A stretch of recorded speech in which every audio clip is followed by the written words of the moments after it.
Congress party ने अभी से होने वाले विधानसभा की तैयारियां शुरू कर दी हैं। कांग्रेस लीडर और पूर्व मंत्री निर्मल सिंह और उनकी बेटी लोगों से मिलने के लिए लगातार गांव-गांव और वार्ड-वार्ड जाकर लोगों को धन्यवाद कर रहे हैं और आने वाले चुनाव में कांग्रेस को जिताने की अपील कर रहे हैं। इसी कड़ी में कांग्रेस नेत्री शिप्रा सरवारा अंबाला कैंट में लोगों की जन समस्याओं को सुनने के लिए गई। इस दौरान शिप्रा सरवारा ने कहा कि देश के लोग मोदी जी से और उनके जुमलों से दुखी थे और एक बदलाव के मूड में थे। ये बदलाव इंडिया गठबंधन के फेवर में आया। देखिए, लोगों का प्यार तो इस चुनाव में ही व्यक्त हो गया था। आज साफ है कि पूरे देश के अंदर लोग मोदी जी से और उनके जुमलों से कहीं ना कहीं दुखी थे, परेशान थे और एक बदलाव के मूड में थे।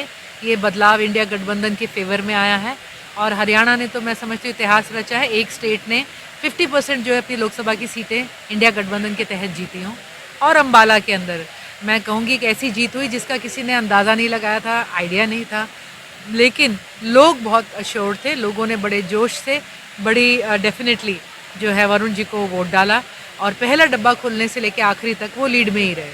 तो कहीं ना कहीं साफ है कि लोग अब बदलाव के मूड में थे और हम सोचते हैं कि आने वाले दिनों में अब हम जब जा रहे हैं हर एरिया में बूथ की टीमों से मिल रहे हैं तो एहसास हो रहा है कि टीम्स बड़े जोश में हैं और अगले चुनाव की तैयारी हमने अभी से स्टार्ट कर दी। सब एकजुट होकर चले थे और आगे भी चलेंगे और मैं समझती हूँ कि सबसे बड़ी बात कांग्रेस की गुटबाजी को आप एक तरफ छोड़िए, आज गुटबाजी भाजपा की प्रॉब्लम बन गई और सबने देखा किस तरह से उसका खामियाजा भाजपा को झेलना पड़ा।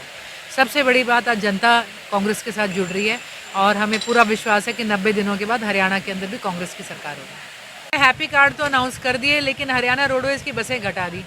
पहले जितनी बसें चला करती थी उससे फ्लीट बहुत कम हो चुका है। तो ये तो यही बात रही कि कार्ड आ जाएगा पर बस नहीं बचेगी। तो कहीं ना कहीं इस हाथ दे उस हाथ ले, बीजेपी जो जिस तरह से गेम चलाती है और 1000 किलोमीटर कोई बहुत बड़ी बात नहीं है। अगर कोई व्यक्ति पानीपत एक बार आता जाता है तो 100 तो यही कर लेगा, साल में 10 ट्रिप ही वो पानीपत के कर सकता है।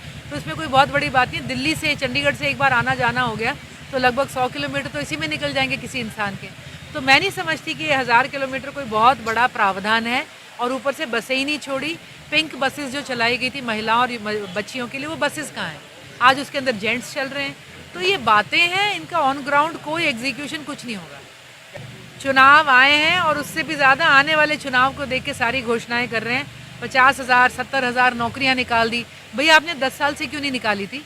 आप 2 लाख नौकरियां रखे बैठे हो इतने सालों से। बेरोजगार बच्चा हमारा पलायन पे जा रहा है या क्राइम में जा रहा है या नशे में जा रहा है। आज एकदम से इन्हें छतें याद आ गई हैं, एकदम से इन्हें मालिकाना हक याद आ गया है, 1 लाख रुपए अकाउंट में डालने का आ गया है। अब इन्हें किसान भी याद आएगा। अब कह रहे हैं कि फैमिली आईडी भी कैंसिल कर देंगे।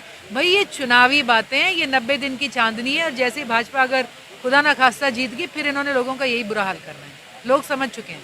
देखिए ये वही बात है, ये भाजपा का टिपिकल तरीका है। वादे बहुत होते हैं और उसके बाद समय जब निकल जाता है तो वादे भी भूल जाते हैं। ये सच है कि कोई अभी बंधे का काम शुरू नहीं हुआ है, कोई नालों की सफाई प्रॉपरली नहीं हो रही है जिस वॉर फुटिंग पे होनी चाहिए, कोई किसी तरह से नदी के अंदर खुदाई नहीं हो रही है। तो एक बार फिर अंबाला जो है रेड जोन में ऑलरेडी है और हम इसके मुद्दे को उठाएंगे।